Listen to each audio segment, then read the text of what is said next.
Hello students, good morning. You are connected with RK Swatch for Mathematics 10+2. ये topic आज हमारा है algebra of matrix के अंदर हम सम का सॉल्यूशन कैसे करेंगे। यानी कि अलजेब्रा ऑफ मैट्रिक्स में सबसे पहले हमने कल यानी कि लास्ट लेक्चर यानी कि फर्स्ट लेक्चर था अपने पास लास्ट टाइम, तो उसमें डिस्कस किया था। तो उसके लिए सबसे पहले तो रिकैपिचुलेशन कर लेते हैं। अलजेब्रा ऑफ मैट्रिक्स में हमने क्या पढ़ा था, मैट्रिक्स की डेफिनेशन पढ़ी थी। उसके बाद मैट्रिक्स कैसी होती है, कैसी ब्रैकेट होती है, कौन से एलिमेंट होते हैं, उनके बारे में जाना था। नोटेशन ऑफ मैट्रिक्स की बात कर रहे थे, कैपिटल लेटर में उनके नाम रखे जाते हैं। और ऑर्डर ऑफ मैट्रिक्स के बारे में पढ़ा था।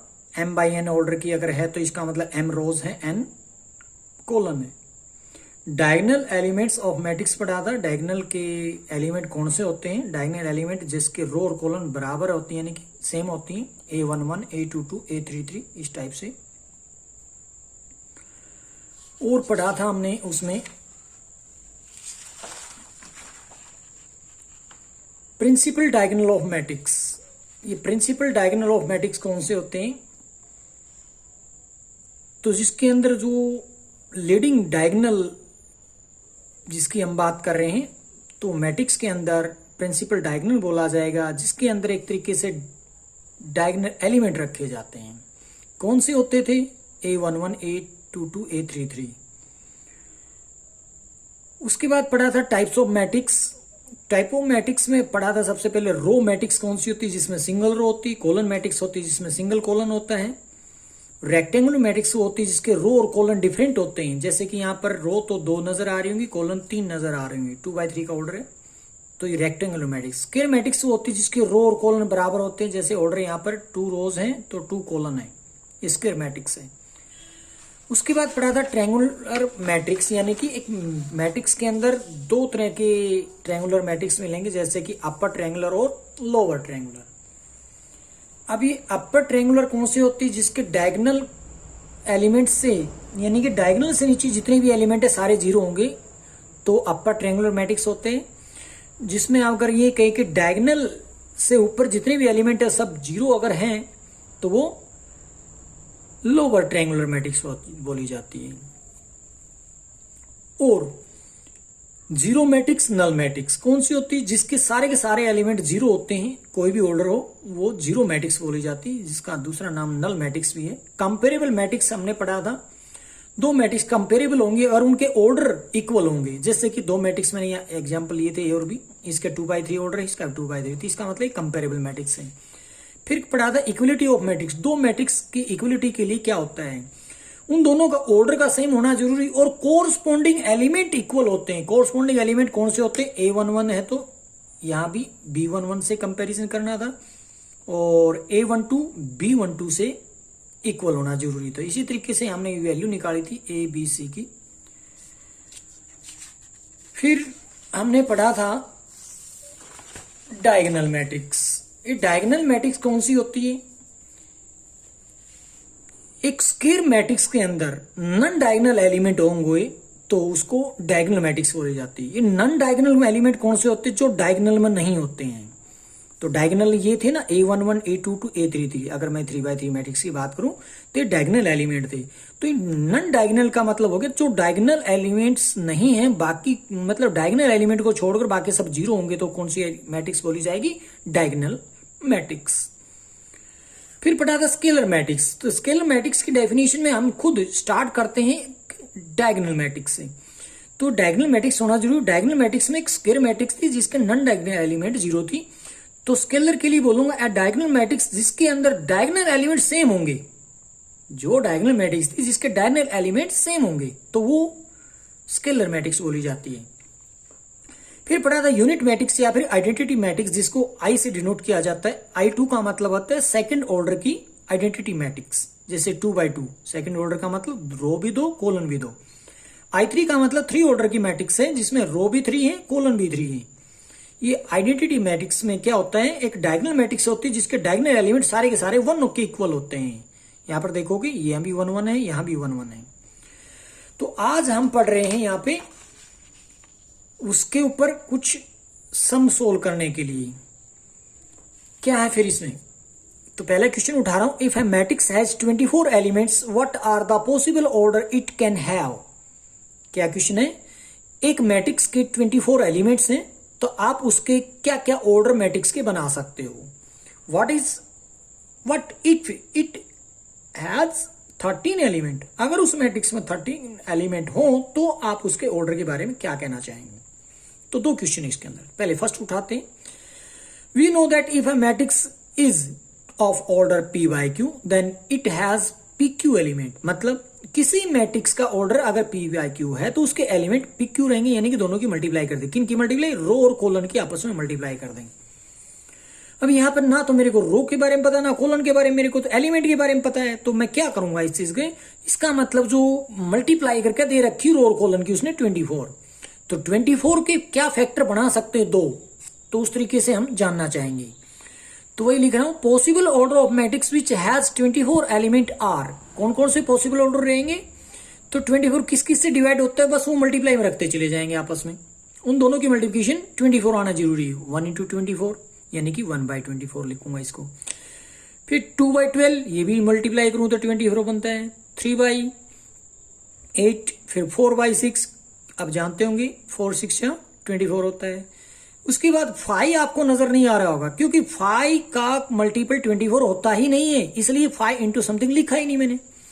बट 6 का मल्टीपल तो है ना, तो 6 के टेबल में आता तो लिख दिया मैंने 6 4 24, यानी कि ये ऑर्डर हो सकता है जिसकी रो 6 हो कॉलन 4 हो।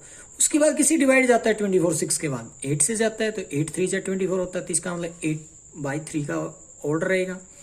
उसके बाद 12 से डिवाइड जाता है 12/2 का ऑर्डर रहेगा। फिर 24 से डिवाइड जाता है तो 24/1। ये ऑर्डर हो गए इस मैट्रिक्स के जिसके एलिमेंट 24 है।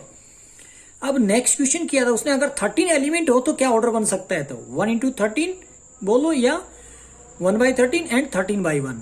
ये उसके पॉसिबल ऑर्डर रहेंगे जिसके एलिमेंट की संख्या 13 होगी, क्योंकि 13 जो ना किसी और नंबर से डिवाइड नहीं जाता है, जिस तरह 1 के बाद 2 3 4 5 6 7 8 9 10 11 12 किसी से डिवाइड नहीं जाता, इसलिए मैंने वो लिखे ही नहीं। तो 13 के यही फैक्टर हो सकते हैं, 1 और 13। तो उन दो नंबर की मल्टीप्लाई जिनका रिजल्ट यानी कि मल्टीप्लाई करने में 13 आए, वही उसके पॉसिबल ऑर्डर रहेंगे मैट्रिक्स के जिसके 13 एलिमेंट है। नेक्स्ट क्वेश्चन है, कंस्ट्रक्ट ए 2/3 मैट्रिक्स। ये 2/3 क्या ऑर्डर है, एक मैट्रिक्स तैयार करनी जिसका ऑर्डर 2/3 यानी कि 2 रो होंगी कॉलन 3 होंगे। उस elements are given by aij is equal to i - 2j whole square by 2। मतलब उसके जो एलिमेंट का पता लगाएंगे इस तरीके से लगाएंगे कि i + 2j का होल स्क्वायर बाय 2 करने में, यानी कि i और j की वैल्यू का पता हो तो रखते चलेंगे और बार बार उसके एलिमेंट आते चलेंगे। कैसे, देखिए। तो सबसे पहले 2/3 की ऑर्डर की एक मैट्रिक्स लेट कर लेते हैं। कैसे लेट करते हैं, let A be required 2/3 matrix show that matrix A is equal to A11 A12 A13 2 A21 A22 A23। ये क्या है, A11 का मतलब first row first colon, A12 का मतलब first row second colon, A13 का मतलब first row third colon, A21 का मतलब second row first colon, A22 का मतलब second row second colon, A23 का मतलब सेकंड रो सेकंड। ये आप देख रहे होंगे ये फर्स्ट रो है तो ये सेकंड रो है, ये फर्स्ट कॉलन है, ये सेकंड कॉलन है, ये थर्ड कॉलन है। तो लेट कर लिया हमने एक मैट्रिक्स से जिसका ऑर्डर 2/3 है, उसके element A11 A12 A13 A21 A22 A23 है। अब A11 एलिमेंट कैसे पता लगाऊं, गिवन है aij is equal to i - 2j whole square by 2।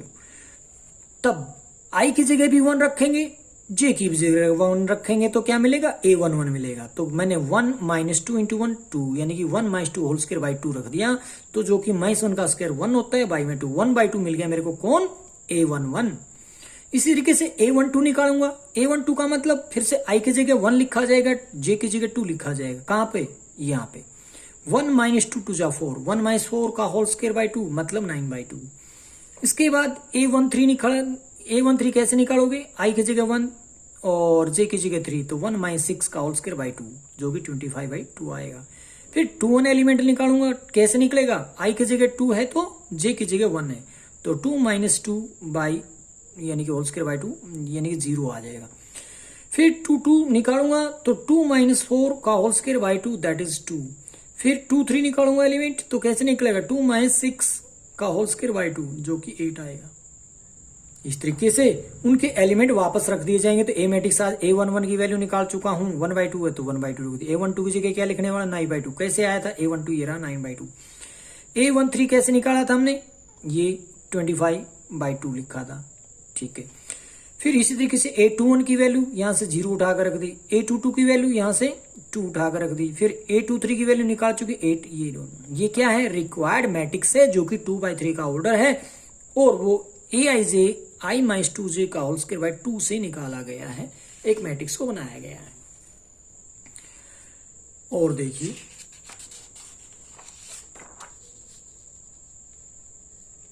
Find the value, किसकी वैल्यू का पता लगाना है, x and y for which the matrix A and B are equal. x और y की वैल्यू का पता लगाइए जबकि मैट्रिक्स A और B इक्वल हो। तो मैट्रिक्स A दे रखी, B दे रखी, दोनों मैट्रिक्स इक्वल भी दे रखी है।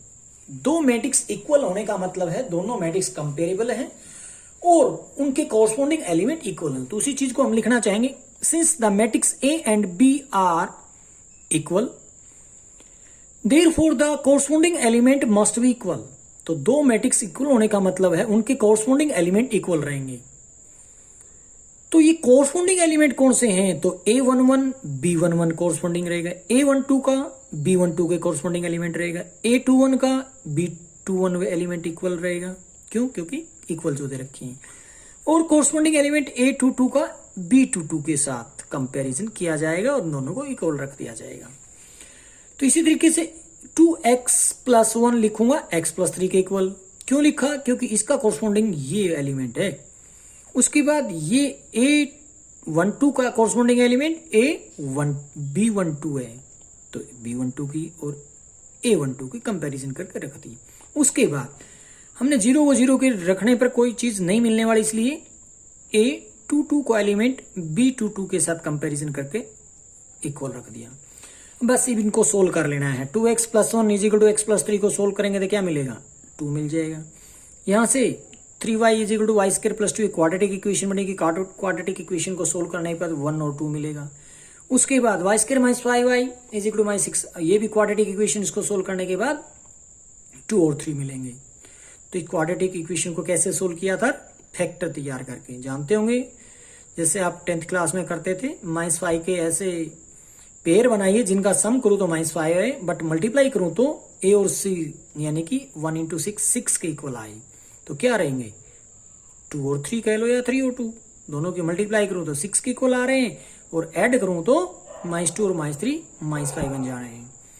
तो उस तरीके से 2 और 3 भी आ गई। अब y की वैल्यू यहां पर 1 2 आ रहा है, यहां पर 2 3 आ रहा है, तो दोनों की कॉमन वैल्यू रखी जाएगी। कॉमन कौन है, 2 है, तो इसका मतलब y फाइनल कर दिया जाएगा 2 है, x की वैल्यू पहले से ही 1 है, अकेली 2। इसका मतलब ये हो गया कि x की वैल्यू 2 है, y की वैल्यू भी 2 है। आज के लिए बेटा होमवर्क रहेगा, if a matrix has 18 element what are the possible order it can have, what if it has 5 element.